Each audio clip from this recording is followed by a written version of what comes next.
Listo, ya estás en el aire, Caro. Gracias. Muy buenas noches. Mi nombre es Carolina Bonilla, soy ingeniera comercial con experiencia en relaciones públicas. Actualmente hago parte del equipo de la Subdirección de Cultura Ciudadana y Gestión del Conocimiento del Instituto Distrital de Protección y Bienestar Animal. Antes de dar inicio al foro, les pedimos a todas y a todos los participantes que escriban sus nombres completos y la localidad a la cual pertenecen en el chat. Ahora sí, les damos la bienvenida a nuestro foro. Postura cultural, social y veterinaria sobre la eutanasia humanitaria en animales de compañía, el cual tiene como objetivo conocer la postura sobre la eutanasia humanitaria en animales desde diferentes disciplinas del conocimiento, a través de un debate donde se tratarán aspectos como las implicaciones éticas y morales que surgen por esta práctica clínica. Antes de dar inicio a la intervención de nuestros invitados, queremos hacerles algunas recomendaciones para el buen desarrollo de esta actividad. Realizar las preguntas en el chat que se encuentra en la parte inferior de sus pantallas y utilizar un vocabulario apropiado. Ahora sí, damos inicio entonces a nuestro foro. El día de hoy nos acompaña el doctor Nelson Gómez. Para nosotros, para el equipo, es un honor tenerlo hoy con nosotros. Y él es director del IDEPIBA, médico veterinario de la Universidad de La Salle, con magíster y doctorado en ciencias veterinarias de la Universidad de Lieja, en Bélgica. Fue médico veterinario de la Dirección de Innovación, Desarrollo Tecnológico y Protección Sanitaria del Ministerio de Agricultura y Desarrollo Rural. Fue coordinador del programa de urgencias veterinarias, Escuadrón Anticrueldad y Unidad de Cuidado y de la Unidad de Cuidado Animal del Instituto Distrital de Protección y Bienestar Animal. Bienvenido, doctor. Buenas noches, muchas gracias por la invitación. Gracias a usted por aceptarla. Ahora vamos con Andrea Millán Incapié, psicóloga de la Universidad Santo Tomás, especialista en infancia, cultura y desarrollo de la Universidad Distrital Francisco José de Caldas, especialista en psicología social, cooperación y gestión comunitaria de la Universidad del Bosque, con 20 años de experiencia, enamorada de la vida y de todas las formas de vida, y proteccionista animal hace más de 10 años, actualmente coordinadora del área de cultura y educación del Instituto Distrital de Protección y Bienestar Animal. Bienvenida, Andrea. Gracias, Carito. Muchas gracias. Por último, nos acompaña Eduardo Rincón, doctorado en Filosofía de la Universidad Autónoma de Madrid, magíster en Filosofía de la Universidad del Rosario, filósofo y licenciado en Filosofía, profesor e investigador universitario en temas de éticas, ecologías, ética animal y filosofías helenistas, miembro del Instituto Latinoamericano de Estudios Críticos Animales, miembro del Grupo de Investigación sobre Transiciones Socioecológicas de Madrid, España, contratista del área de investigación del Instituto Distrital de Protección y Bienestar Animal. Bienvenido, Eduardo. Nuevamente, gracias por acompañarnos. Carolina, muchas gracias de nuevo por la invitación y un saludo muy especial a todas las ciudadanas y ciudadanos que nos acompañan.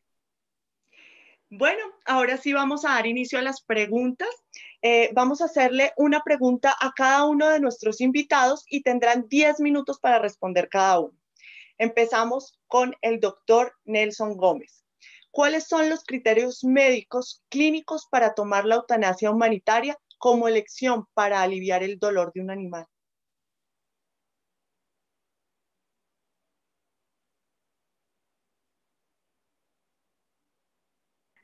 Buenas noches, muchas gracias. Bueno, inicialmente nuestros criterios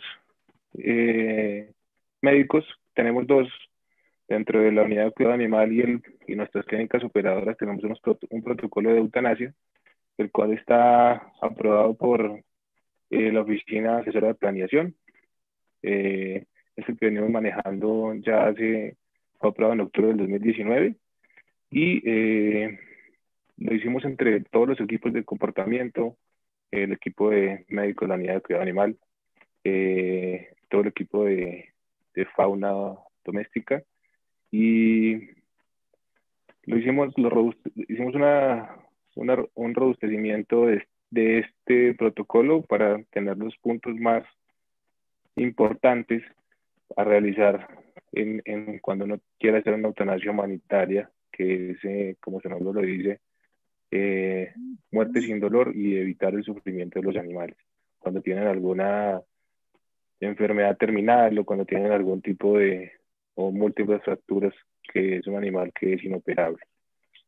Dentro de esos criterios que tenemos, los dividimos en unos criterios médicos y unos comportamentales.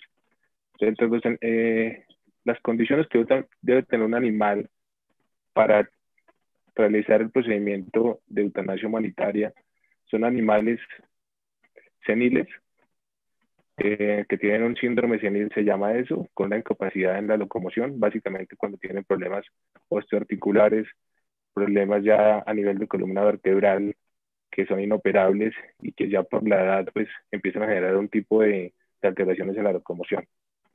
Cuando el animal también presenta una incapacidad en la toma de alimentos de manera autónoma, sino que ya tenemos que empezar a darle los alimentos con sonda. Esos animales que ya no controlan los esfínteres y tienen incontinencia urinaria, incontinencia fecal, ya son criterios que nos llevan a tomar una decisión de una eutanasia humanitaria. Cuando el animal está en un estado de postración y no tiene posibilidad de tratamiento para mejorar su calidad de vida, en este caso, ya esos animalitos que tienen una parálisis del tren posterior, una enfermedad osteoarticular, una compresión medular, que es muy grave y no se puede operar y el animal ya está sufriendo, en esos casos también nosotros desde la parte médica recomendamos hacer la eutanasia humanitaria. Cuando tenemos un tratamiento intrahospitalario, pero no vemos ninguna evolución del animal, entonces, como les decía, tenemos la unidad de cuidado animal, donde tenemos los animales que nos llegan por diferentes programas, y allí nos llegan animales que entran por abandono, que entran por brigadas médicas, que entran por urgencias veterinarias, que nos ingresan por el escuadrón antigüedad, y algunos de esos animales ingresan con unas lesiones supremamente graves que no tratamos de hacer tratamiento, y si no vemos que hay una evolución satisfactoria y vemos que el animal está sufriendo, entonces en este caso también tomamos la decisión médica de hacer una eutanasia humanitaria. Cuando tenemos, por ejemplo, múltiples fracturas o fracturas expuestas, realizamos el procedimiento quirúrgico de la cirugía, la osteosíntesis, pero vemos que la cirugía no ha sido satisfactoria, o que el hueso no consolidó, o que definitivamente la osteosíntesis no fue el tratamiento adecuado y el animal no evolucionó, no se reincorporó. En ese caso también lo más ideal es hacer el procedimiento de eutanasia humanitaria. Cuando hay fracturas o luxaciones en la columna vertebral, son fracturas muy graves, fracturas de 2 o más extremidades múltiples, con minuta, quiere decir en fragmentos, o que está expuesta, que el hueso salió, ya lleva mucho tiempo y ya hay una osteomielitis, una infección del hueso. En esos casos también nosotros tenemos que proceder al procedimiento de eutanasia humanitaria. Cuando hay fracturas abiertas o fracturas de tipo con minuta, quiere decir que están como en muchos fragmentos y es difícil alinearlos y ponerlos en su estado normal. En ese caso también se recomienda la eutanasia humanitaria.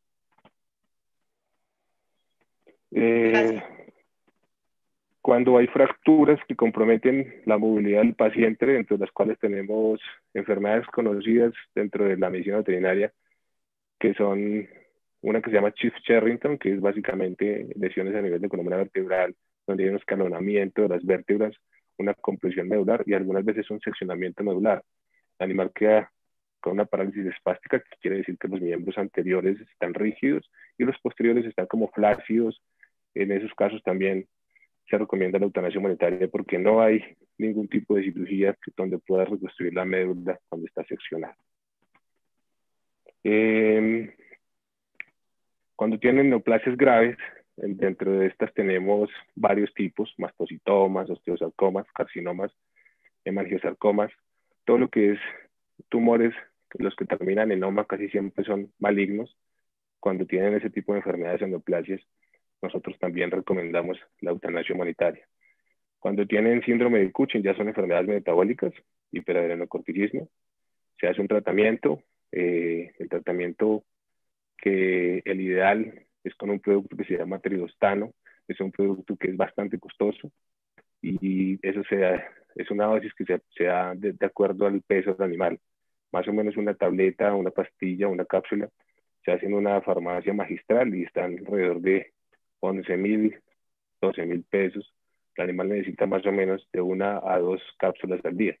Es un tratamiento que es bastante costoso y a veces tampoco se ve la evolución del paciente. Entonces ahí se hace una evaluación médica, se hace un comité médico y se determina que es mejor hacer la eutanasia humanitaria. Dentro de los animales con algunas enfermedades, como enfermedad de tumores venéreos transmisibles a los cuales se hace el tratamiento, pero no hay una evolución favorable, después de las sesiones normalmente que se le hacen cada semana, 6, 7, a veces hacemos hasta 8, no hay evolución. En esos casos también es recomendable hacer la eutanasia humanitaria. Las enfermedades terminales que tienen síntomas y un diagnóstico clínico veterinario adecuado, esas enfermedades que ya se intenta hacer todo hasta el final, pero no hay una evolución y una reincorporación del paciente, en ese caso también hacemos la eutanasia humanitaria. Y algo muy importante, en las enfermedades zoonóticas, como son rabia, leptospira, brucela, toxoplasmosis, cisticercosis, estas sí ya es por decreto, 780 de 2016 y la resolución 446, deben ser subidos a una plataforma que se llama el CIVIGILA, remitidos a la Secretaría Distrital de Salud, y la Secretaría Distrital de Salud se encarga de hacer la eutanasia humanitaria de este tipo de enfermedades zoonóticas. La enfermedad zoonótica, recordemos que no se transmite del animal al humano, y es una enfermedad mortal en los animales y pues también en los humanos. Entonces es importante siempre hacer esas enfermedades. Enfermedades virales como moquillo o distemper, y en los gatos leucemia viral felina, inmunodeficiencia y pretendentes y infecciosa felina, también se recomienda la eutanasia humanitaria.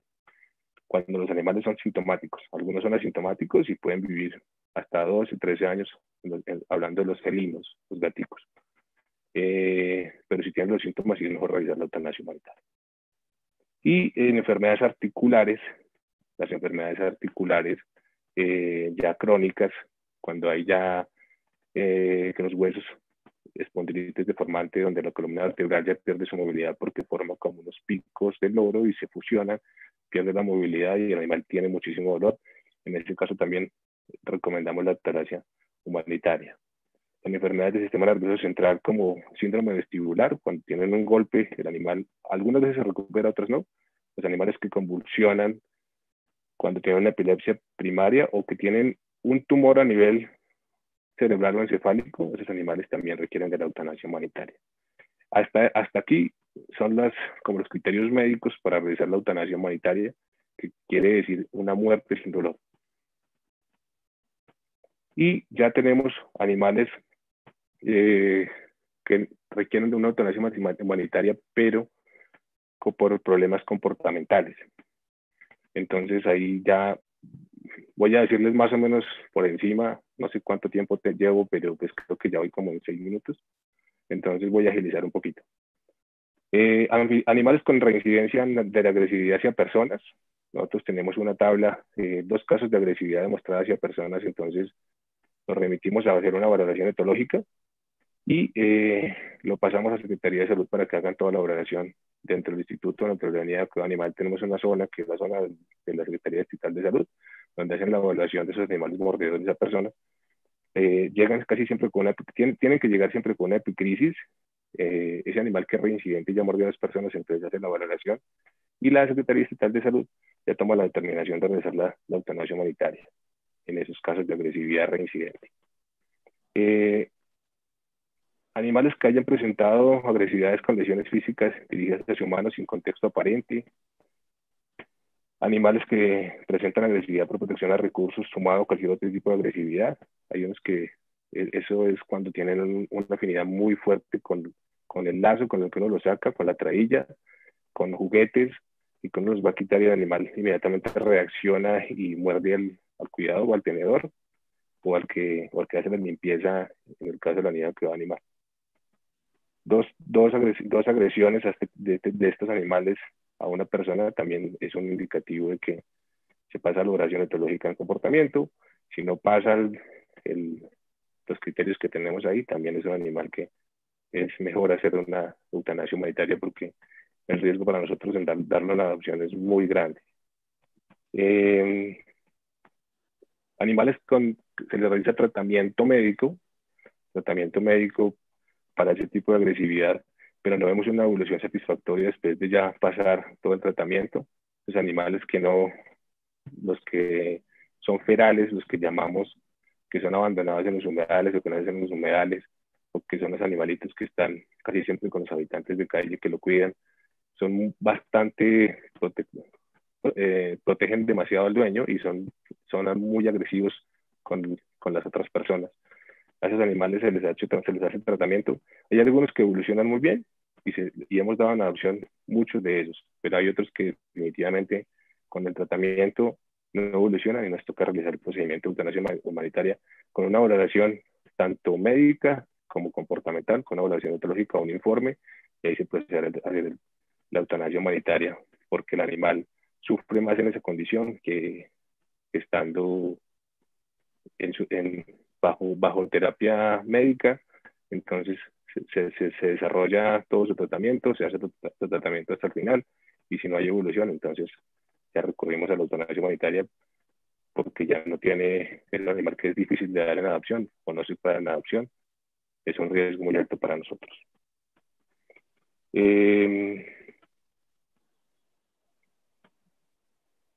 A animales con problemas asociados a fobias, animales que tienen miedo o ansiedad, que han sido maltratados, casi siempre los de la Escuela Anticrueldad se les hace un tratamiento también, se hace una valoración etológica y se les da más o menos un tiempo establecido. Nosotros tenemos una tabla más o menos que es hasta 3 meses, 90 días. Si en esos 90 días el animal no presenta ninguna evolución y ya tiene un trauma que no se puede curar ni médicamente ni comportamentalmente con los trabajos que hacemos, entonces es un animal que también pasa a una valoración etológica final y es un animal que es un candidato para la eutanasia humanitaria. Los que son difíciles de asociar con otros animales, esos animales que, como les decía, son ferales y de pronto a veces viven con manadas y los metes tratas de socializarlos y de pronto ves una evolución un día, pero el otro día ya no.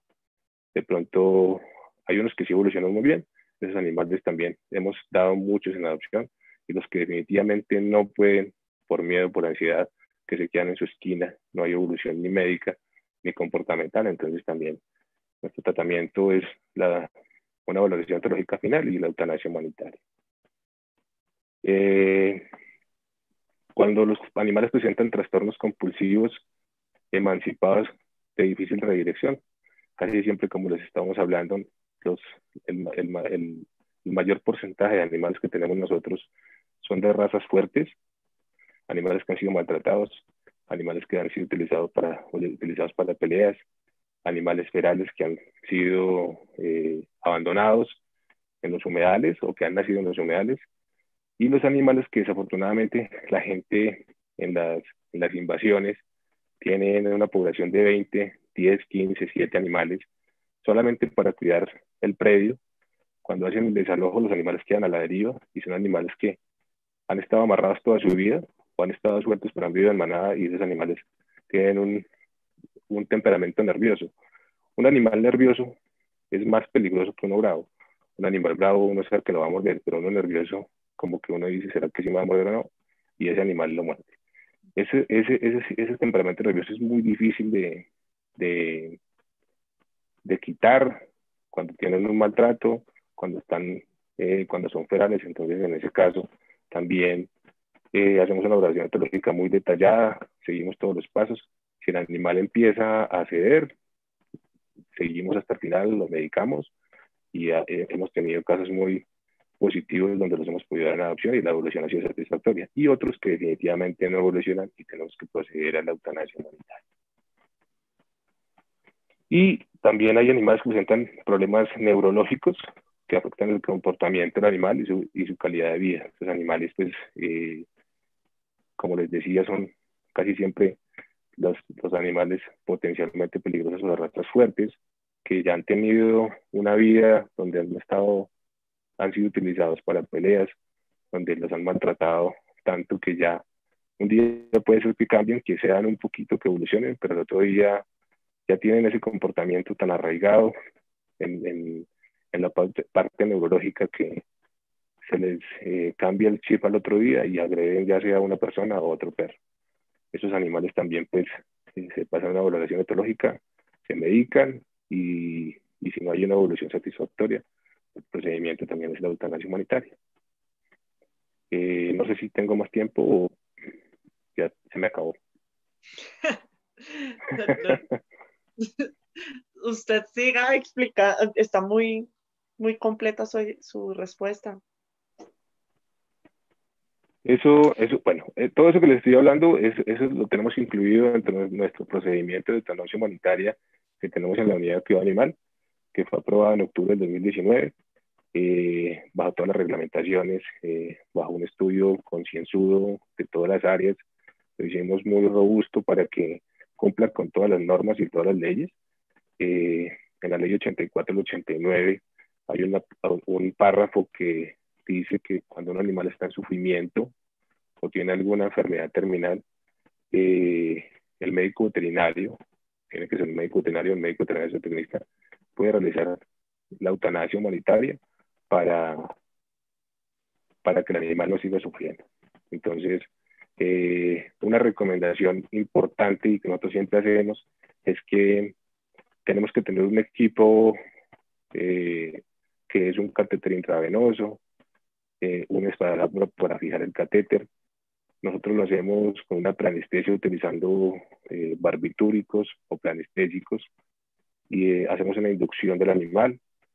Y ahí, después de esa inducción, ya realizamos la eutanasia humanitaria. La eutanasia humanitaria se realiza con un producto que es un barbitúrico que es 300 veces la dosis normal. Una vez el animal ya esté sedado, se procede a inyectar el barbitúrico que les decía. Apenas uno saca la aguja, el animal, este medicamento se utiliza por peso, 1 centímetro por cada 5 kilos de peso. Y apenas uno saca la aguja, el animal ya se produce un paro cardiorrespiratorio y una muerte sin dolor, que es lo más importante. Siempre lo hacemos de esa manera. No recomendamos otro tipo de procedimiento. Nosotros lo hacemos de esta manera porque es una manera donde el animal tiene una muerte digna, muerte sin dolor, y adicional a eso no hay un sufrimiento. Dentro de lo que tenemos, dentro de lo que rechazamos es los procedimientos antiguos donde de pronto utilizaban sustancias que no son adecuadas o por la vía que no es la adecuada. Nosotros aquí tenemos siempre la vía intravenosa, también tenemos la vía intraósea, la intratecal, intraabdominal, pero ya hay vías que no están autorizadas y que producen mucho dolor. Sustancias como sulfato de magnesio, sulfatos como hipoclorito de sodio inyectadas directamente en la vena o inyectadas directamente en el corazón. Eso nosotros rechazamos porque no es un procedimiento adecuado y el animal sufre más de lo que está. Listo. Yo creo que desde la parte médica y comportamental, estas serían las explicaciones que tenía para este punto. Creo que me extendí un poco la pregunta. La segunda, pues voy a complementar un poco ahí cómo es nuestro protocolo de eutanasia, cómo lo hicimos y más o menos los criterios que tenemos para eso. Muchísimas gracias. Gracias a usted, doctor. Bueno, seguimos con la segunda pregunta. ¿Cómo prepararse para tomar la decisión de aplicar la eutanasia humanitaria y afrontar la pérdida de un animal? Esta pregunta es para Andrea Millán. Bueno, Carito, yo escucho hablar al director y me da inmensa tristeza porque muchas de las cosas que él mencionó han sido las situaciones o las circunstancias que yo como cuidadora de animales he conocido y he vivido de cerca para tener que tomar esa difícil decisión. Desafortunadamente, yo digo que nunca estamos preparados para la muerte, aun cuando sabemos que la muerte hace parte de la vida, ¿cierto? Todos los días uno piensa en muerte, pero son situaciones que definitivamente jamás estaremos preparados para afrontar. Eh, Hay situaciones en las que definitivamente tenemos que tomar esa decisión pensando en el bienestar de los animales, en términos de calidad de vida y no de cantidad de vida, ¿cierto? Ya se está viendo la presentación? Sí. Sí, bueno, gracias. Sí, André. Es que tengo acá, yo siempre tengo problemas con mi computador para eso.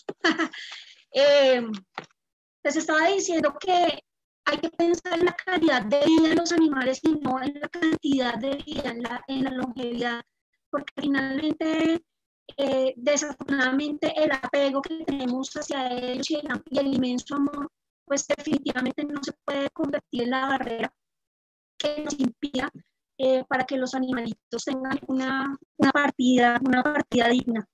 Yo pienso que lo primero que debemos hacer es comprender que aquellas situaciones clínicas que fueron todas las que manifestó nuestro director, además de, digamos que para cerrar un poco, la senilidad, las enfermedades terminales, los traumas severos, los problemas comportamentales, pues definitivamente generan una serie de reacciones eh, biológicas, físicas, comportamentales y emocionales que definitivamente nos pone a pensar que esos animales están sufriendo y realmente uno no quiere que un animal sufra.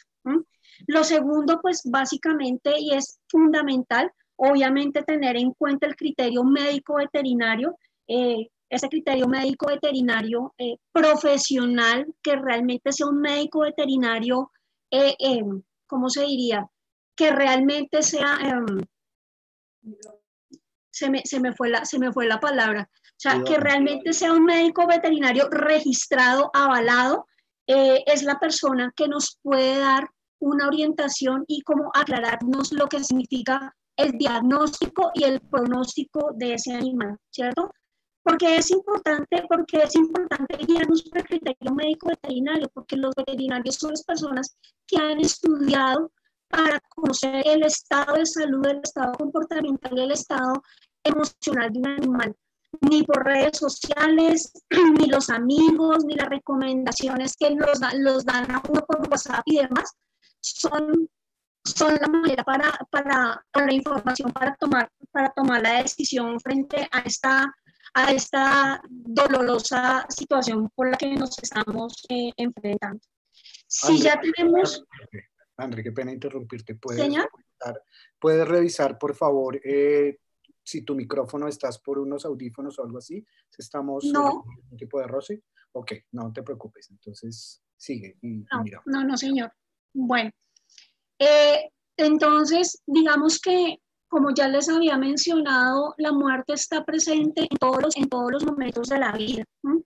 Yo pienso que hay muchas pautas de afrontamiento realmente, pero estas pautas de afrontamiento no son ni recetas mágicas, ni cosas preestablecidas, sino que dependen también como de la capacidad que tienen las personas para sobreponerse ante las situaciones difíciles y ante las adversidades. Primero, pues definitivamente hay que identificar una red de apoyo, y aunque hay momentos en que la soledad es buena consejera, hay momentos en que la soledad, pues obviamente agudiza esos sentimientos de tristeza. Y definitivamente, a pesar de que las circunstancias sean difíciles y sean dolorosas, pues es fundamental seguir conectados con la vida. Es importantísimo poder expresar los sentimientos, ¿cierto?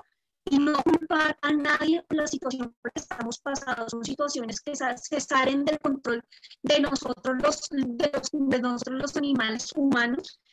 Aquí no hay culpables. Las situaciones que se están presentando en este momento pues generan una frustración y pues desafortunadamente afloran una cantidad de sentimientos y emociones que desafortunadamente nos afectan profundamente, que además que tenemos que entender que tenemos todo el derecho a expresar esa tristeza, muchas veces sentimos rabia, sentimos dolor, y si tenemos que llorar, ¿sí? Y por favor no se dejen amilanar por aquellas personas que le dicen a uno, pues usted ¿por qué llora por un animal? ¿Acaso es que no hay cosas más importantes? Porque desafortunadamente hay situaciones en las que ocurre eso. Otra cosa fundamental, de verdad, es recordar con gratitud y con amor. Es recordar cada uno de esos momentos lindos, cada viaje, cada paseo, cada salida al parque, esos lengüetazos de amor, todas esas batidas de cola. Creo que recordar con ese inmenso amor es lo que nos ayuda paulatinamente a superar el duelo. Este duelo puede demorarse muchos meses, como habrá otras personas que podrán durar muchos años y habrá otras personas que definitivamente no lograrán superar la pérdida. Y no solamente estoy hablando de pérdida de un animal, sino de un ser querido. ¿Listo? Digamos que el ciclo del duelo es para cualquier pérdida, pero digamos que lo que les mencionaba ahorita, o sea, no hay una forma, no hay una fórmula preestablecida, sino que se da de acuerdo al carácter y a la fortaleza de cada persona. André, qué pena. Una cosa fundamental. Qué pena. ¿No se escucha? Sí, no, te voy a pedir que mientras estás la presentación, quites tu video. Con eso ganamos más ancho de banda para tu voz, que es la que está teniendo problemas. Entonces, si quieres... No sabría, es que acá no alcanzo a ver cómo se podría quitar, Guille. Bueno, no hay problema, dale. Sí, perdóname, es que no sé qué pasa acá con el computador, incluso salió una franja azul súper extraña, siempre pasa, pero bueno, vamos a tratar de terminar sin mayores percances. Lo que puedes hacer es dejar de compartir pantalla un segundo. Ok. Ya. Listo. Tu video. Listo. Y ahora sí compartes pantalla. Ok, gracias. Es que hay una franja azul rarísima realmente. No te preocupes que aquí no la estamos viendo. ¿Listo? Bueno. Perfecto, gracias. Una cosa fundamental también es evitar seguir haciendo las rutinas que uno tenía con el animal, ¿cierto? Generar como esos rituales, eso hay que evitarlo, seguir saliendo al parque, que yo salía a montar en bicicleta todos los domingos con él, llenar sus recipientes de alimento o de agua, arreglar las cobijas, salir con los amigos en grupo, con los animales de compañía. Si nosotros como cuidadores seguimos teniendo esas rutinas, esas dinámicas de comportamiento, lo que vamos a hacer es profundizar aún más esos sentimientos de tristeza, de desesperanza y de soledad. ¿Listo? Una cosa fundamental, o sea, todo lo que les estoy diciendo, digamos que son cosas fundamentales y son pequeñas pautas. Bueno, no podemos buscar llenar ese vacío emocional con otro animal prontamente. Debemos aceptar primero la pérdida, ya tendremos el tiempo suficiente para volver a encontrar un nuevo amigo que definitivamente no será el reemplazo de aquel que se fue, pero que definitivamente sí nos podrá seguir acompañando en nuestra vida y en nuestras rutinas de la vida cotidiana. También nunca debemos olvidar que si hemos tomado la decisión de aplicar la eutanasia a nuestros animales de compañía, aunque uno siente una profunda tristeza, estamos liberando al animal del dolor, de la enfermedad, y pues así eso nos generará mucha paz. No podemos olvidar que por más fuerte que sea nuestro dolor y apego hacia el animal, el dolor físico, el sufrimiento que él está padeciendo definitivamente deteriora la calidad de vida, las ganas de vivir y de disfrutarlas intensamente. Yo creo que cada uno de ustedes entenderá esa situación, y uno como animal humano que siente, sabiendo que los animales también sienten, pues uno no quisiera jamás pasar por una situación de esas, y solo así vamos a entender que los animales tienen derecho a una muerte digna, sin dolor. ¿Listo? Ya para finalizar, les quiero compartir el video de Merceditas Moncayo.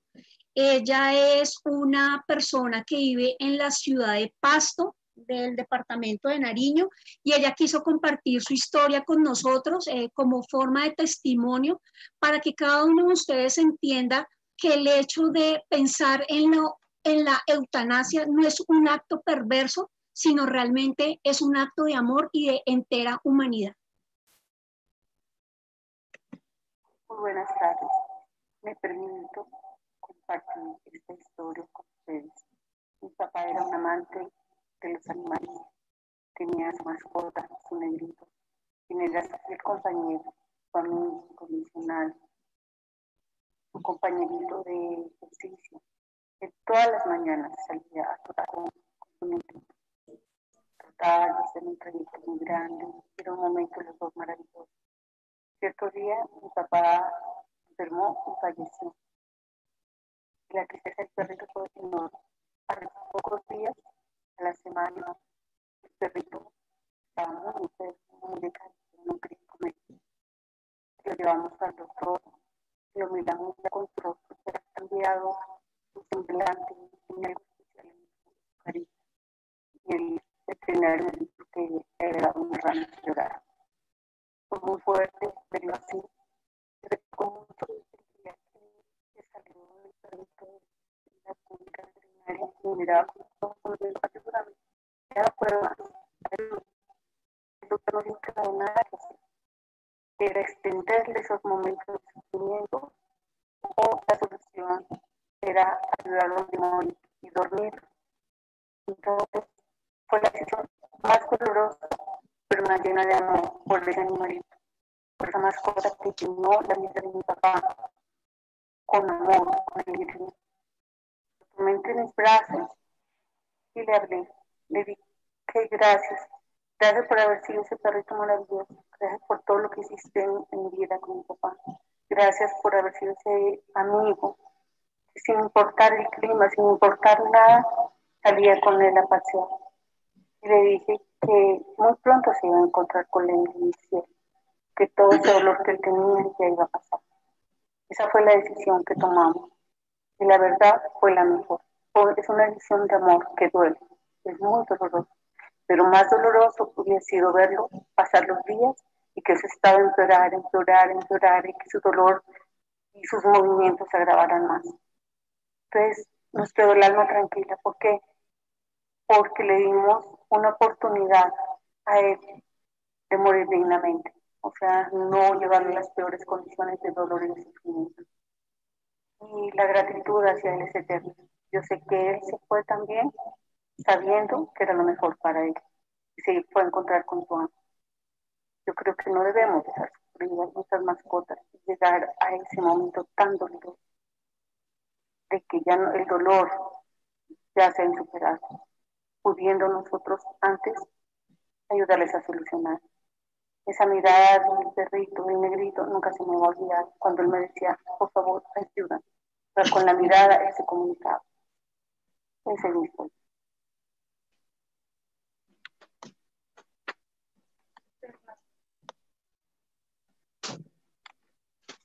Bueno, me estaban diciendo que el video no se vio desafortunadamente y que el audio estaba un poco entrecortado, pero básicamente lo que Merceditas Moncayo en su video nos quería mostrar es que a pesar de ese apego, de ese amor que se sentía hacia ese animal, pues tomaron la decisión de la opción de la eutanasia para aliviar el dolor. Y así como yo les decía anteriormente, el sentimiento de gratitud creo que es lo que debe mover debe mover la toma de decisiones. Pensar siempre en la calidad de vida y en el bienestar de ese animal que por tanto tiempo nos ha acompañado. ¿Listo? Pues digamos que desafortunadamente no se vio el video, en la grabación quedará el audio. Espero que hayan alcanzado a capturar algo de la esencia del mensaje de nuestra querida Merceditas Moncayo. Muchas gracias, Andrés. Sí, es muy doloroso, es cambiar el dolor de ellos por el dolor de nosotros, es cierto. Bueno, vamos con la tercera pregunta. ¿Cuáles son los criterios éticos para tomar la eutanasia humanitaria como elección para aliviar el dolor de un animal? Le doy paso a Eduardo Rincón. Carolina, muchas gracias. Bueno, muchas gracias a Andrea, a Nelson, que me precedieron. Bueno, digamos, sin duda nos estamos enfrentando a una pregunta filosófica, digamos, muy importante. Tiene que ver con el tipo de reflexión que hacemos sobre la vida, el sentido de la vida y, por supuesto, la inminencia de la muerte. Andrea apuntaba varias ideas bien importantes en ese sentido. Quisiera, no obstante, digamos, proponer un ejercicio reflexivo amplio y crítico, digamos. Siempre obviamente desde la invitación a la necesidad de generar reflexiones cada vez más profundas sobre el tipo de relación que tenemos con los animales no humanos, la necesidad de incrementar nuestra conciencia de que cohabitamos el planeta con ellos. Fíjense ustedes, ciudadanas, ciudadanos, que el asunto de la eutanasia en humanos es uno de los problemas éticos más importantes de las últimas 2 décadas, probablemente. Profundísimos y tremendamente polémicos debates se han desarrollado en todas partes del mundo alrededor de la posibilidad de permitirle a las personas en condiciones de dolor crónico e irreversible tomar la decisión, bien sea por ellos mismos de terminar con su propia vida y terminar con ese dolor intenso, o bien sea si el paciente se encuentra en condiciones que le impiden tomar la decisión, que sus familiares o un tercero representante las tome por ellos. Sin duda, reitero, el asunto de la eutanasia en humanos es probablemente uno de los asuntos éticos más importantes de nuestro tiempo. Nos damos cuenta que en el caso de los animales no humanos, probablemente el debate cambie. Y de hecho, en muchos casos no se presenta de manera tan polémica. No escuchamos, sin duda, en los escenarios legislativos debates sobre el asunto de la eutanasia en animales. Y probablemente, y aquí quiero apuntar como la primera idea fundamental, ello tiene que ver con que, sin duda, la posibilidad de brindarle una muerte buena, que es lo que significa etimológicamente la palabra eutanasia, a los animales no humanos, sin duda depende, y allí entran en juego los paradigmas y los marcos de referencia con los que valoramos la vida no humana. Aquí, fíjense que en sentido estricto, estamos ya de entrada tomando una decisión sobre y juzgando el valor de otra vida desde unos criterios estrictamente antropocéntricos, es decir, centrados en los juicios y los conceptos humanos en relación, insisto, con las formas de vida no humanas en este caso. Y ahí entran en juego, digamos, 2 conceptos que son muy importantes y que hacen que el debate sobre la eutanasia en animales no humanos debiera ser tan importante como el debate de la eutanasia en animales humanos, porque están en juego la noción de valor, insisto. Las 2 características fundamentales de esa noción de valor tienen que ver con esa distinción que hacemos entre algo que tiene un valor instrumental y algo o alguien que tiene un valor intrínseco. Vamos, para decirlo en términos mucho más sencillos, algo tiene valor instrumental en la medida en que es útil para algo, ¿cierto? Y en cambio, alguien tiene valor intrínseco en la medida en que su vida es valiosa sin que necesariamente sea útil para los intereses de alguien más. Y aquí nos metemos de entrada con dilemas éticos tremendamente importantes. Fíjense que en el debate sobre la eutanasia en humanos, uno de los elementos más fuertes que entra en discusión es la idea de la sacralidad de la vida.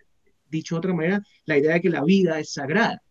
De hecho, seguramente las ciudadanas, los ciudadanos recuerdan que algún político colombiano utilizó esta frase como uno de sus lemas de campaña: la vida es sagrada. Pero cuando de nuevo aterrizamos el debate, en este caso hacia los animales no humanos, pareciera que esa sacralidad de la vida empieza a relativizarse de alguna manera. Y cuando hablamos de sacralidad de la vida, aunque obviamente el concepto de sacralidad tenga un altísimo componente religioso, evidentemente, pues las fuentes que hablan de la sacralidad de la vida humana no solamente son religiosas, también lo son filosóficas en sentido estricto. La idea del antropocentrismo, de la que se ha hablado en otros conversatorios de este mismo ciclo del instituto, pues está amparada en la idea de que los seres humanos somos moralmente más relevantes que cualquier otra especie sobre el planeta Tierra. Y que en ese sentido, la vida humana es más importante que la vida de otros animales. Fíjense entonces que de entrada creo que hay un elemento crítico que no podemos pasar de vista, y es que estamos juzgando el valor de la vida de un animal desde criterios estrictamente humanos. Y allí tendría que haber una especie de límite moral frente a lo que hacemos con ellos o dejamos de hacerles. En segundo lugar, fíjense que una similitud en el debate entre la eutanasia hacia animales humanos y el debate de eutanasia hacia animales no humanos, esa continuidad allí teórica que hay, que es muy importante, es la concentración del debate en el asunto del dolor, ¿no? El director del instituto, de manera muy acertada, se refería varias veces, obviamente, a la idea de que lo más importante es una muerte sin dolor, y en eso, sin duda, estamos plenamente de acuerdo. Probablemente una vida sin dolor también sea mucho más importante. Y en ese sentido, fíjense ustedes que desde el punto de vista ético, la mayor parte de los sistemas religiosos, la mayor parte de los sistemas filosóficos que determinan nuestras formas de comportamiento en la vida cotidiana están amparados sobre esta idea. Producir dolor de manera innecesaria es irreversible, y en ese sentido es inmoral, porque cuando producimos dolor a un ser que siente dolor, estamos afectándole el interés más básico de ese ser, que es precisamente el interés de no sentir dolor y el interés de sentir placer. Entonces, fíjense que aquí hay una continuidad tremendamente interesante entre el debate que hacemos sobre la eutanasia en humanos y el debate que hacemos sobre la eutanasia en animales no humanos. ¿En dónde entonces culturalmente ponemos la diferencia?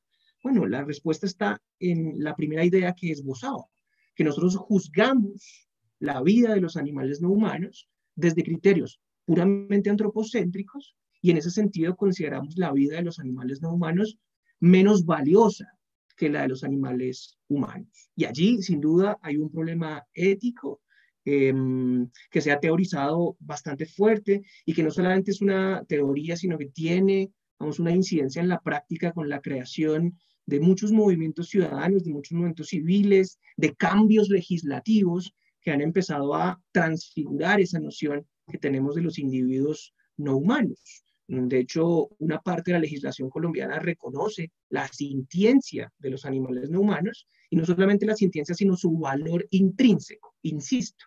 Aunque cuando uno va, digamos, al fondo de esos asuntos legislativos, por supuesto se encuentra de manera problemática con un montón de excepciones, en el que se considera que la vida, que los animales tienen un valor intrínseco, pero se adicionan una serie de excepciones en las que seguimos pensando en los animales como valiosos en la medida en que son útiles para nuestros intereses. Entonces, quiero dejar en principio estas dos primeras ideas, ¿no?, que creo es importante. Hay una continuidad en el debate, pero esa continuidad se pierde cuando valoramos la vida humana por encima de la vida no humana. Y allí, desde el punto de vista filosófico y ético, incurrimos en antropocentrismo y en especismo como una forma de discriminación.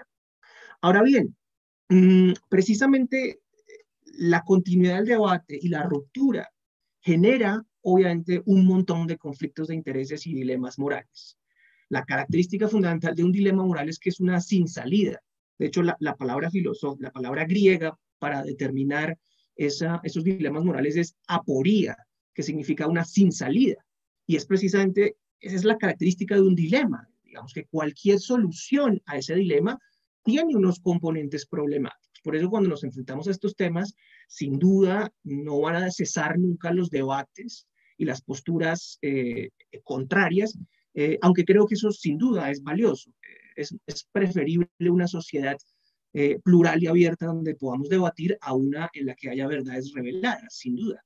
Pero tal vez uno de los debates más interesantes que se empieza a gestar alrededor de ello es cuando el escenario de la eutanasia en animales ya no se produce en sentido estricto por asuntos humanitarios, entre comillas, como bien lo describía también el director, que hizo una descripción bastante juiciosa desde el punto de vista técnico, de cuáles son esas situaciones de dolor crónico e irreversible en los que, al parecer, efectivamente, la única solución es la eutanasia humanitaria y que comparto, digamos, ese punto de vista. Pero, ¿qué sucede cuando la eutanasia se da de una manera recurrente en animales que están sanos? Y ahí nos metemos en un conflicto de intereses tremendamente fuerte cuando se hace eutanasia para hacer control poblacional, cuando se hace eutanasia para tomar o amparar decisiones que tienen que ver con la salud pública, cuando se practica la eutanasia en la experimentación con animales, cuando se practica la eutanasia en la explotación ganadera. Aquí, críticamente, este concepto de eutanasia compasiva me parece a mí que empieza a adquirir unos matices tremendamente problemáticos. Porque claro, si la eutanasia compasiva consiste en producir una muerte sin dolor a un individuo sintiente que tiene una condición de dolor crónico e irreversible, ¿por qué seguimos utilizando el mismo concepto cuando ese individuo sintiente no tiene una situación de dolor crónico e irreversible? Sino por el contrario, está sometido a unas condiciones de explotación, de hacinamiento, de experimentación generadas por los seres humanos que sin duda le producen una condición que al final termina siendo, entre comillas, solucionada solamente por la eutanasia compasiva. Insisto, aquí hay que distinguir dos escenarios y creo que es importante dejarlo claro para evitar malas interpretaciones. Está clarísimo que la eutanasia compasiva, la eutanasia humanitaria, es tal vez la única solución posible cuando el individuo sintiente se encuentra en una condición de dolor crónica e irreversible. Pero cuando esa condición de dolor crónico e irreversible es producida de manera deliberada por los individuos humanos, ahí el escenario se nos pone mucho más complicado.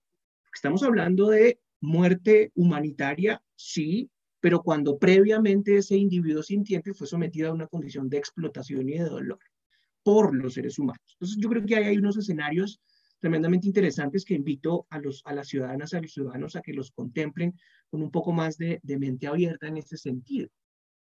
En cuarto lugar, digamos, sin duda no hay discusión que la práctica de la eutanasia en animales no humanos, bajo las condiciones y los criterios técnicos que tanto Nelson como Andrea esbozaron con bastante claridad, pues sin duda es una práctica legal, digamos, eso por supuesto no está en duda en absoluto.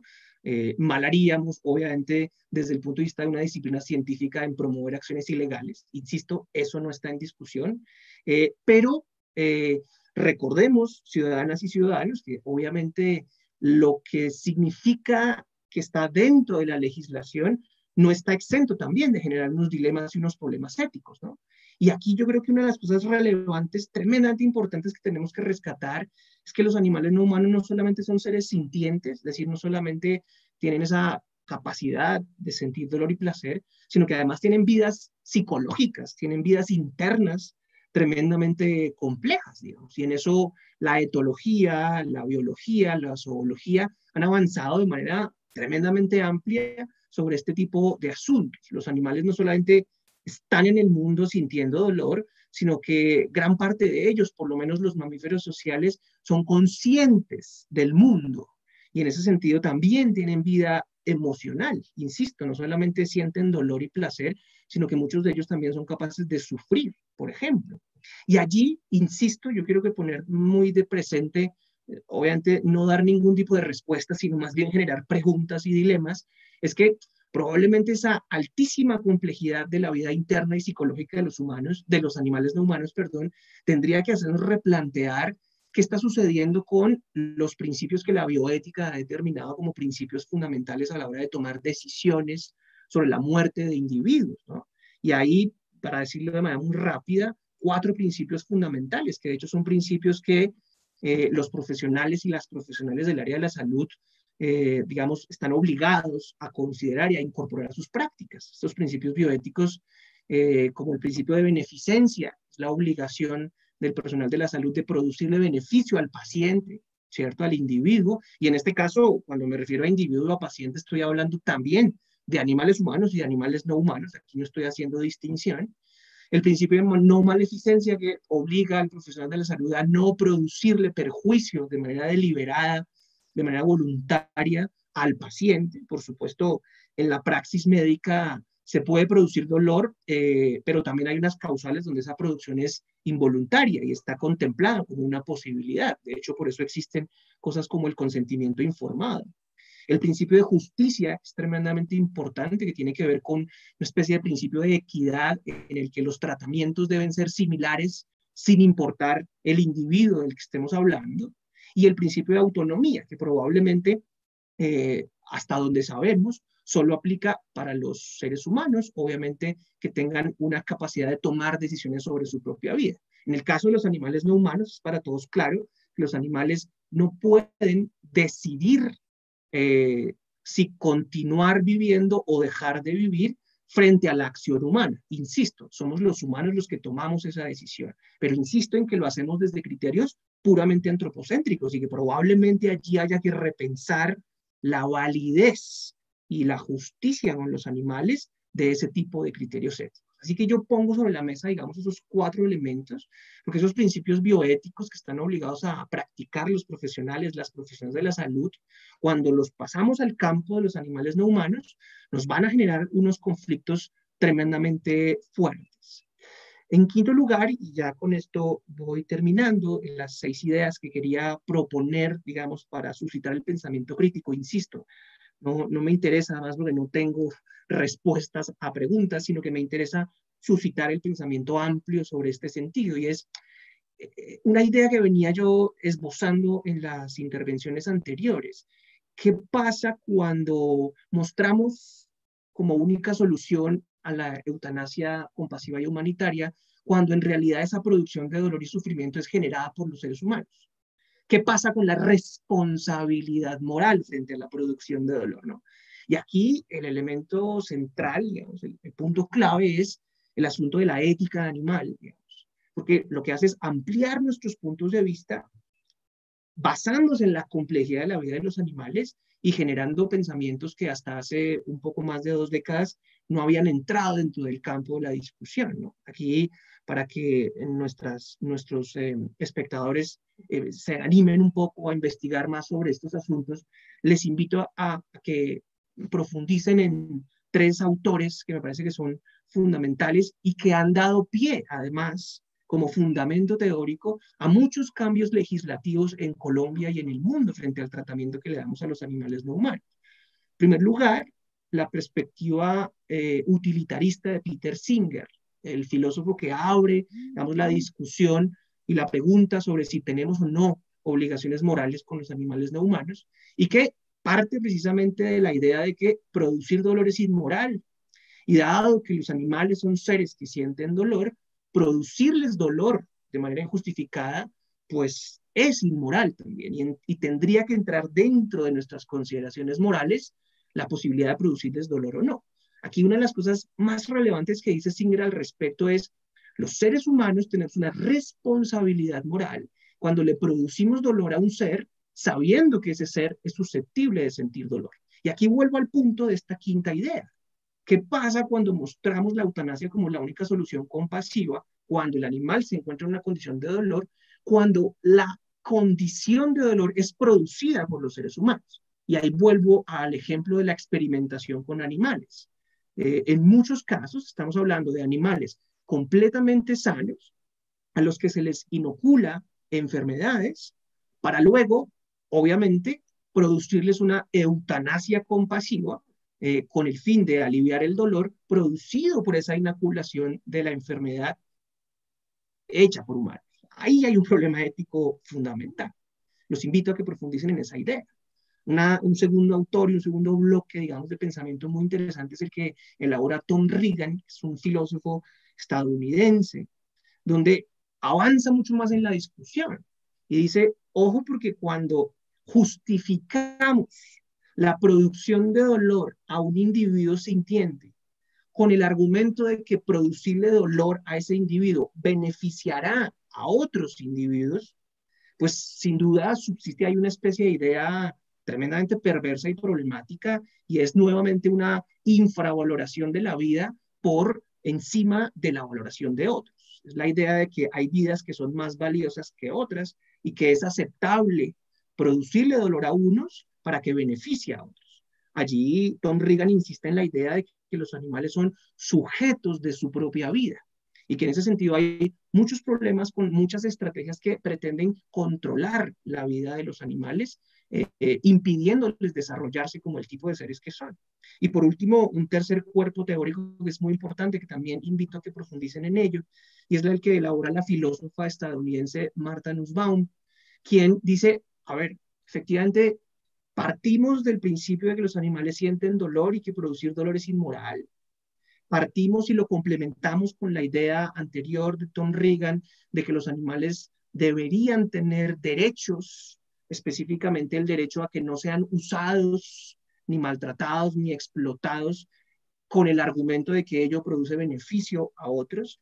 Y avanza un poco más, ¿no? Un paso más, y dice, oh, porque las responsabilidades son también estatales, las responsabilidades son también institucionales. Y eso es tremendamente importante.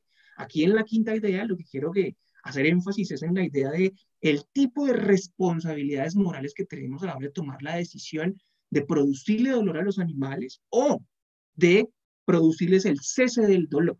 Insisto, existen dos tipos de eutanasia compasiva y humanitaria. Una en la que efectivamente la condición del animal es de dolor crónico e irreversible, pero el ser humano no le ha producido ese dolor. Y otra es cuando esa situación de dolor es crónica e irreversible porque previamente los seres humanos han generado esa condición. Ahí sin duda hay que hacer la distinción y Nussbaum utiliza por primera vez el concepto de justicia para los animales.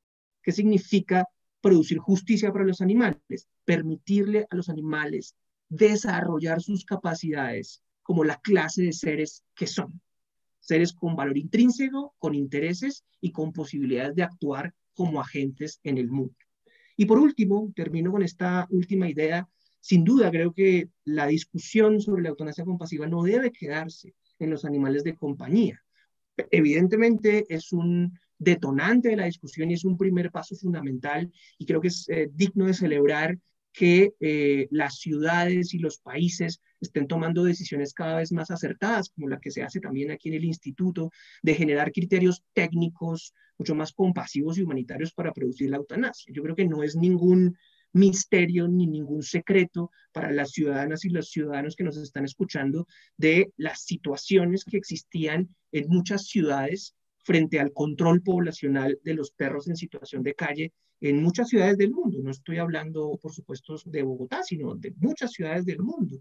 Y yo creo que la ciudadanía ha visto con satisfacción cómo esa práctica terrible e indiscriminada ha cambiado de manera muy fuerte y hemos avanzado sin ninguna duda en la elaboración de criterios técnicos y compasivos que evite vamos a decirlo de esta manera, un asesinato masivo de animales que no tenían por qué haber sido asesinados. Yo creo que sin duda ahí hay un paso adelante absolutamente digno de celebrar.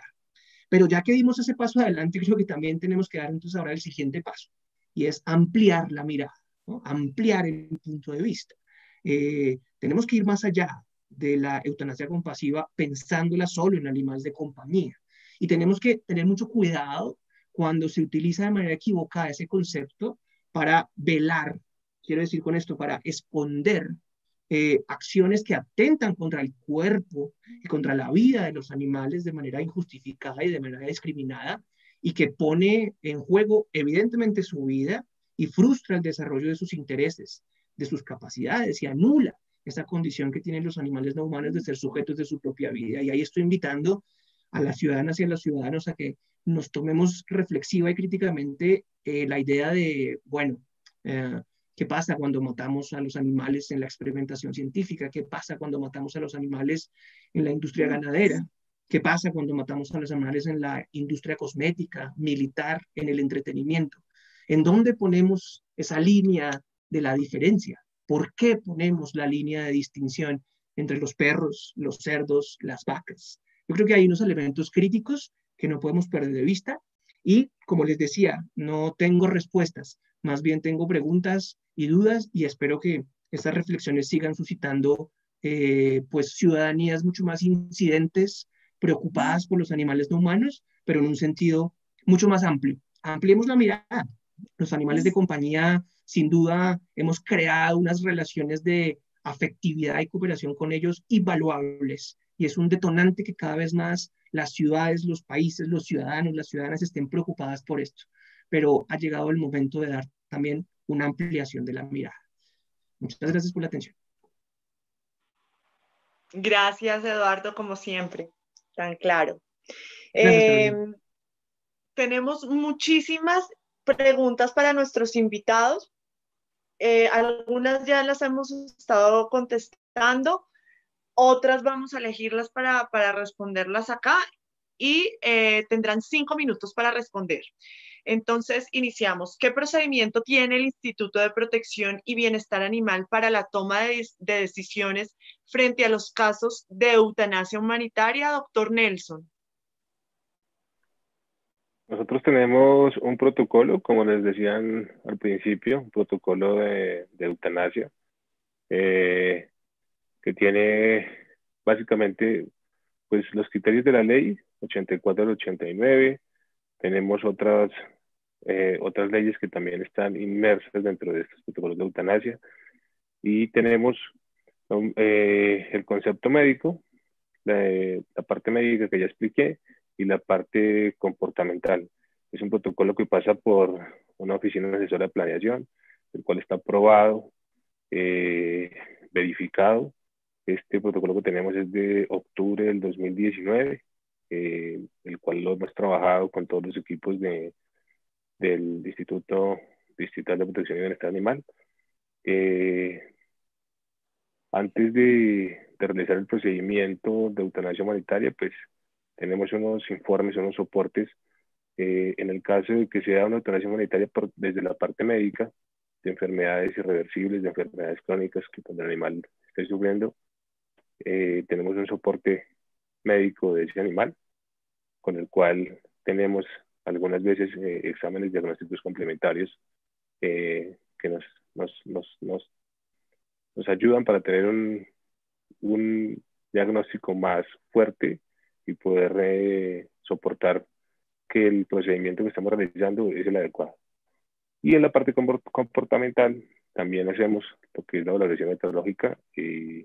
Algunos animales están medicados, hacemos todo el proceso de medicación, y los animales que van cediendo en su tratamiento, pues ya van entrando al programa de adopción o segunda recuperación.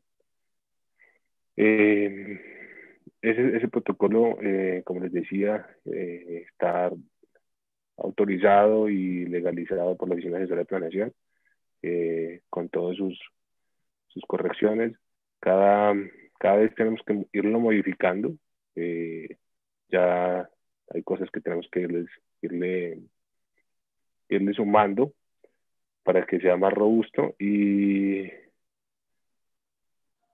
más o menos estamos atendiendo 60 pacientes en promedio mensuales en la área de comportamiento, y las eutanasias en promedio son 4 animales al mes, sobre todo animales de razas fuertes o razas potencialmente peligrosas, que creo que son los casos más difíciles de la ciudad.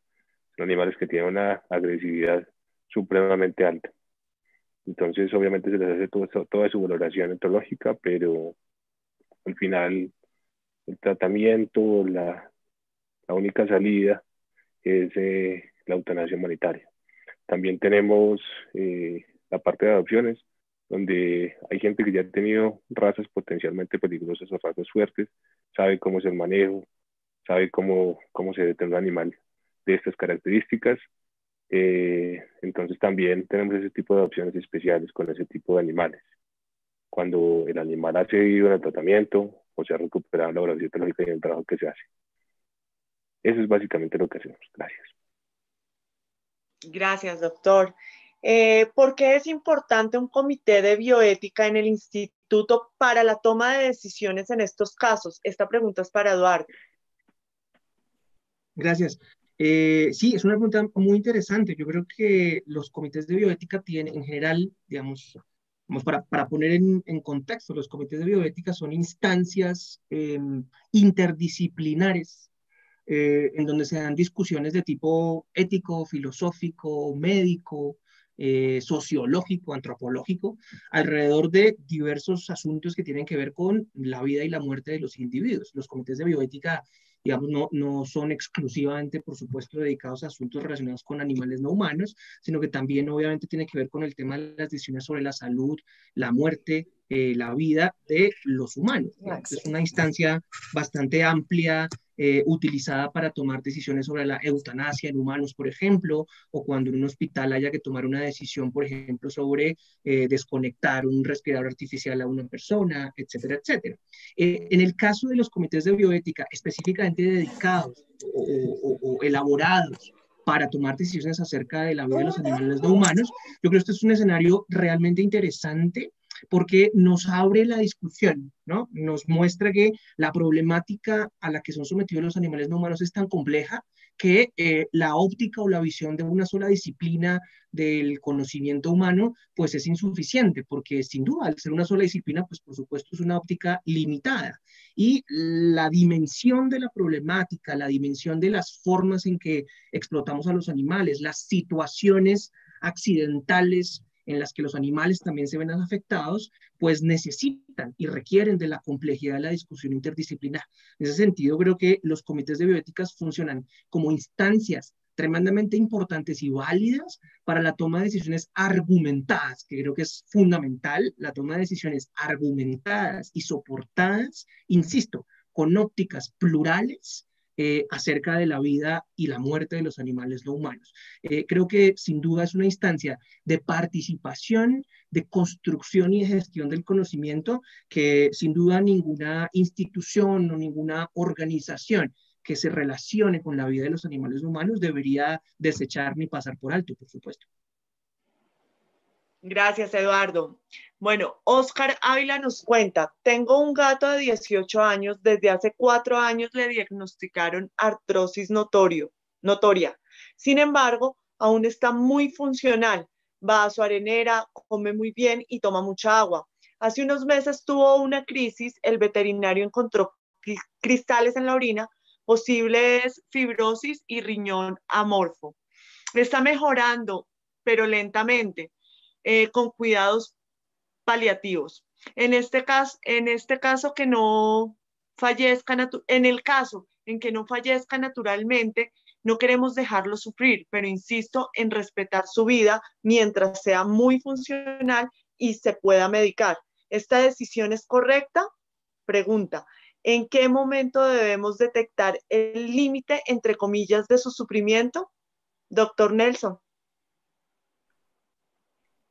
Nosotros en este caso hacemos la recomendación, como el animal todavía está alimentándose bien por sí solo, está yendo a su arenera, tiene todavía control de los esfínteres, a pesar de que tenga 18 años y le hayan encontrado sus cristales en la orina, lo importante es seguir haciendo un seguimiento veterinario riguroso, con exámenes complementarios, un parcial de orina, ojalá cada mes si se pudiera.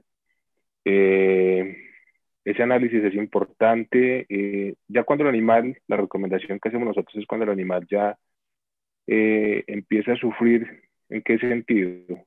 que ya no tenga autonomía para ir a su arenera, que ya no controle esfínteres, que ya empiece a hacer sus necesidades fuera de la arenera, que ese problema renal se complique y ya esos cristales que se ven en la orina se vuelvan cálculos ya en la vejiga, que tenga una obstrucción, que el animal ya tenga mucho dolor, que empiece a orinar como sangre, que no se alimente solo, que ya tenga uno que empezar a alimentarlo, que ya tenga su autonomía para el desplazamiento y que esa artrosis ya le impida levantarse o reincorporarse. En ese caso, sí, ahí en ese momento somos, ahí en ese momento es lo que tenemos que decidir de tomar la decisión de hacer la eutanasia humanitaria, porque ya el animal empieza a sufrir, ya es un animalito que empieza a tener mucho dolor. Entonces, en ese momento sí recomendamos el procedimiento de la eutanasia humanitaria. No le puedo decir si puede pasar 6 meses, 1 año, si puede llegar a los 19, a los 20 años, no sabemos, pero esas serían como las indicaciones para que este procedimiento sea tomado adecuadamente y para que evitar que el animal sufra o muera con un sufrimiento muy fuerte. Esas son las recomendaciones básicamente. Gracias, doctor. Aclaramos que las preguntas que no podamos responder por tiempo acá, las vamos a responder por escrito. Continuamos con una pregunta para Eduardo. Mónica Castillo pregunta, ¿se podría considerar el evitar la eutanasia y prolongar el dolor del animal como maltrato por creencias propias o religiosas? Precisamente los comités de bioética, para darle continuidad, digamos, a la respuesta anterior, tienen en cuenta todos estos elementos, tanto de tipo filosófico como de tipo religioso, a la hora de tomar una decisión. Creo que es importante, digamos, también entender el contexto del tipo de sociedad en la que nos encontramos, porque los comités de bioética, por ejemplo, al estar amparados en la sociedad civil, pues obviamente se rigen por principios constitucionales también de los países en donde se encuentren específicamente. Creo que es importante entender, por ejemplo, que una sociedad como la nuestra, estoy hablando de la sociedad colombiana, que un Estado como el colombiano, basado en un principio constitucional, la Constitución del 91, pues obviamente no vincula al Estado colombiano y a sus instituciones con ninguna práctica religiosa. Obviamente no las prohíbe, sino que por supuesto permite la pluralidad. Y en ese sentido creo que los conceptos religiosos también deben ser tenidos en cuenta a la hora de tomar las decisiones y las discusiones bioéticas, pero aquí creo que lo que cambia radicalmente es que los criterios religiosos ya no pueden ser los únicos criterios a la hora de tomar las decisiones. Una de las cosas fundamentales de los comités de bioética y de la resolución de dilemas morales, tanto hacia la vida humana como hacia la vida no humana, es, insisto, la pluralidad de perspectivas. El hecho de que ya no haya una perspectiva válida y única. En ese sentido, las respuestas de este tipo siempre van a ir dirigidas a ello. Las concepciones religiosas, así como las concepciones científicas, las concepciones filosóficas, son concepciones aceptables dentro del marco de una discusión, dentro del marco de un debate, pero ninguna de ellas, ni las filosóficas, ni las científicas, ni las religiosas, son las únicas consideradas como válidas. El sentido del debate es la pluralidad y la argumentación.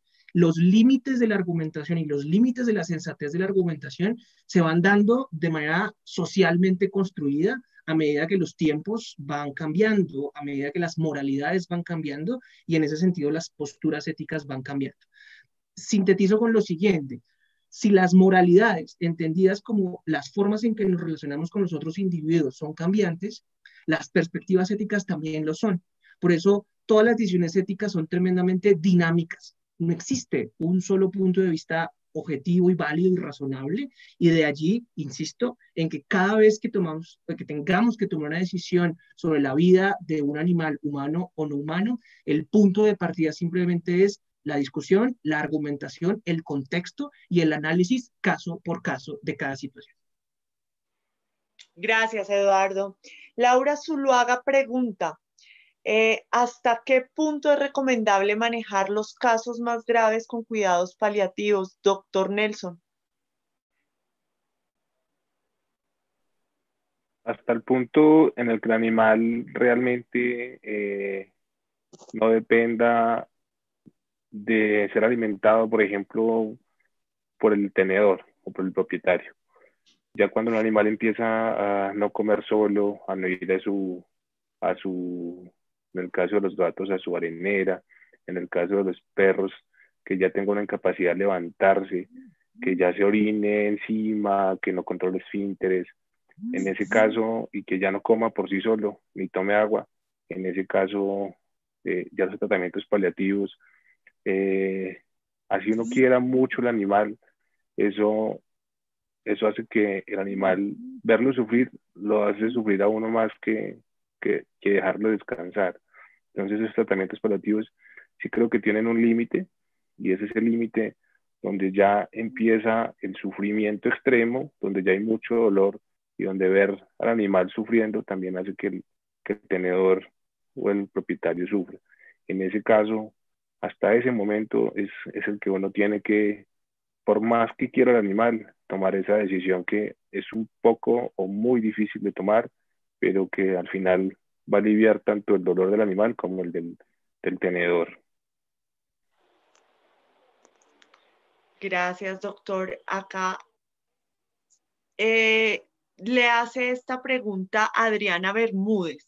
¿La red de aliados del instituto podrá contar con apoyo etológico para evitar la eutanasia por comportamiento?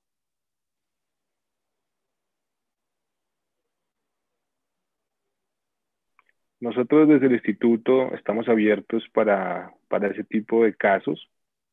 Como les decía, tenemos un equipo con toda la idoneidad y toda la experiencia y la experticia, el cual hace toda la parte de valoración etológica, y ese equipo es un equipo que ya se ha venido formando hace bastante tiempo.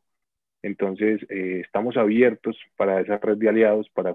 Obviamente tenemos unas limitantes, no podríamos atender todos los casos etológicos, pero sí tenemos un profesional que inclusive ya hemos hecho varios operativos y hemos hecho varias actividades y nos ha ido muy bien, donde los animales necesitan una valoración etológica de un médico etólogo especialista. Entonces, claro que sí estamos abiertos a eso, podemos brindar ese apoyo.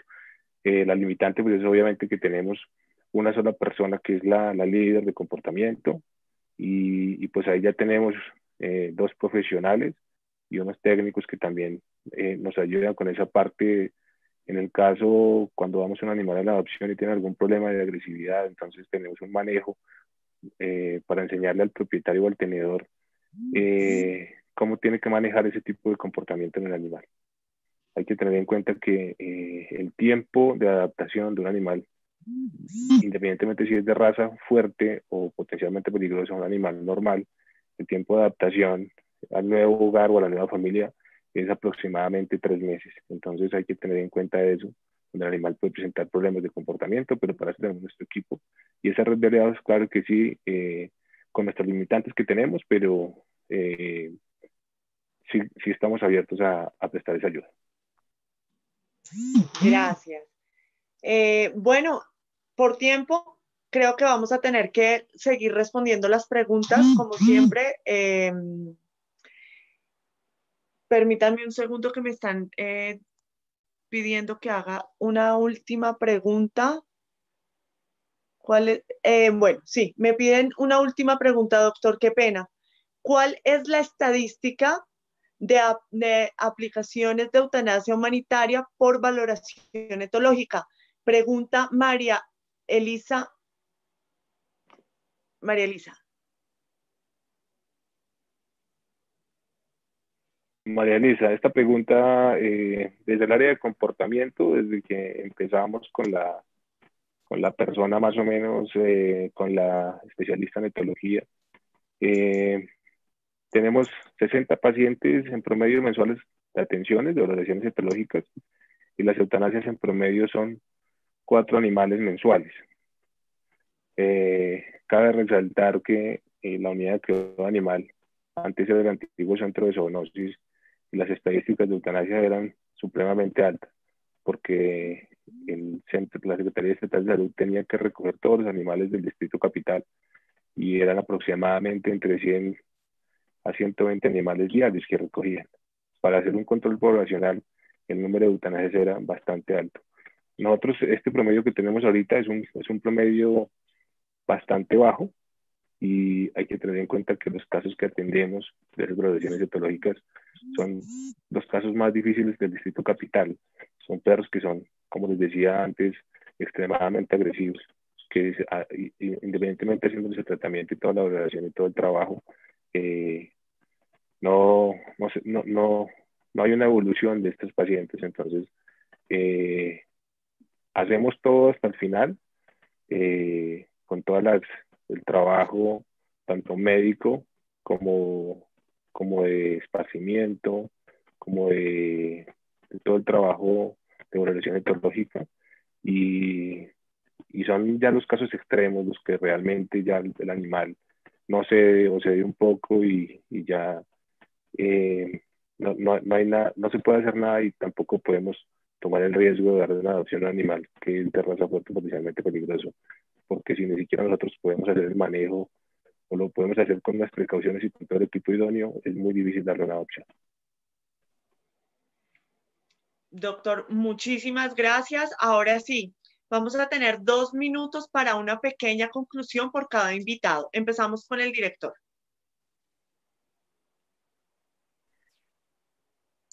Bueno, muchísimas gracias por la invitación. Como les decía, y pues nosotros tenemos un procedimiento el cual utilizamos un protocolo de eutanasia en la unidad de cuidado animal, que es como nuestro corazón, donde tenemos todos los animales. En este momento tenemos una capacidad, una ocupación de 500 animales, entre caninos y felinos. Decirles que la eutanasia humanitaria, en estos casos donde el animal está sufriendo, donde el animal ya tiene una enfermedad crónica irreversible, donde no se puede hacer nada por que el animal se reincorpore, cuando tiene un traumatismo. Nosotros atendemos, en promedio más o menos, estamos atendiendo 10 urgencias veterinarias al día, y los casos más importantes son accidentes de tránsito. Entonces casi todos esos animales tienen multifracturas, fracturas en columna, fracturas múltiples, y desafortunadamente tenemos que recurrir a la eutanasia humanitaria. Y para la ciudadanía, para los que nos están acompañando, la eutanasia humanitaria, como su nombre lo dice, muerte sin dolor, realizando los protocolos adecuados por un médico veterinario o un médico veterinario zootecnista con su tarjeta profesional, que lo haga desde esa parte, desde su ética profesional y su experiencia. Es una práctica que realizamos normalmente y que nos ayuda para hacer que los animales que están sufriendo tengan una muerte digna y una muerte sin dolor, que es lo más importante. Gracias, doctor, por toda esa explicación clínica que de verdad nos deja mucho más tranquilos cuando tenemos que tomar esa decisión, esa difícil decisión. Seguimos con la conclusión de Andrea Millán.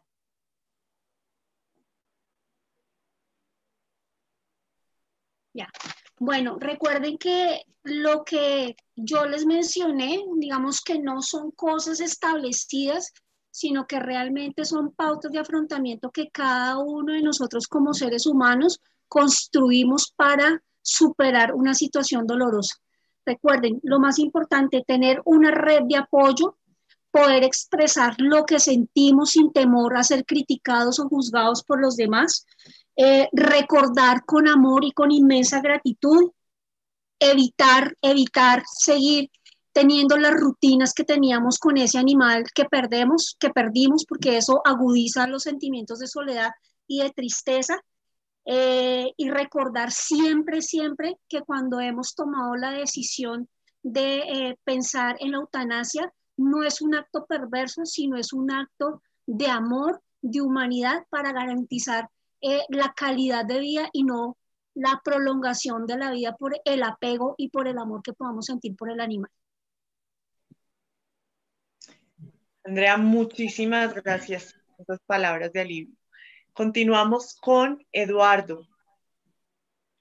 Gracias, Carolina. No, de nuevo, muchas gracias por la invitación, muchas gracias a las ciudadanas, a los ciudadanos que nos han acompañado hasta ahora. También un placer haber compartido este espacio con Nelson y con Andrea, con todos ustedes. No, básicamente, yo creo que las transformaciones culturales sin duda son lentas. Es importante reconocernos que estamos en un momento fundamental de la historia de la humanidad, no solamente por el contexto de emergencia sanitaria en el que todas y todos nos encontramos, sino sobre todo en un contexto mucho más amplio, que es el de las posibilidades de colapso socioecológico y de crisis socioecológica, que sin duda se intensifican más por las actitudes humanas destructivas y crueles contra los individuos sintientes, los animales no humanos, de manera amplia, y contra la tierra como un organismo vivo. En medio de esas acciones humanas tan destructivas, sin duda también es fundamental rescatar ese potencial y esa realidad de compasión, de amor y de sensibilidad, de empatía que también tenemos. Y creo que la ciudad y muchas partes, muchas otras ciudades de Colombia, muchas otras partes del mundo, cada vez más ganamos en ese ejercicio de concienciación al reconocernos nosotros mismos como animales y al reconocer que cohabitamos el planeta con otros animales que también tienen intereses, capacidades y que efectivamente son sujetos de su propia vida. El desafío sigue siendo la transformación cultural. Yo creo que mucha gente piensa que cuando hablamos de este tipo de asuntos estamos diciendo que con un chasquido de dedos mañana vamos a dejar de explotar animales. Desafortunadamente no es así. Quisiéramos que fuera así. Muchas de las personas que consideramos auténticamente que no tenemos ningún derecho a disponer de la vida de otros animales. Y cuando hablo de otros animales, insisto, no estoy hablando solamente de otros animales de compañía, sino de todos los seres sintientes. Pero si no empezamos ya a producir esta transformación cultural, por lenta y desafiante que sea, pues evidentemente tampoco vamos a alcanzar la meta. Tenemos que cumplir con el desafío y creo que el primer paso es reflexión, pensamiento crítico, pensamiento abierto y pensamiento plural.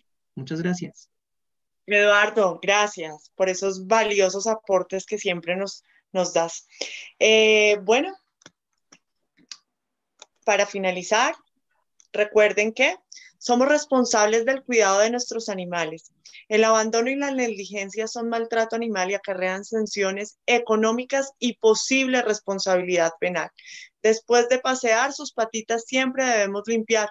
Utilicemos agua con jabón, pañitos húmedos sin alcohol o clorexidina en spray.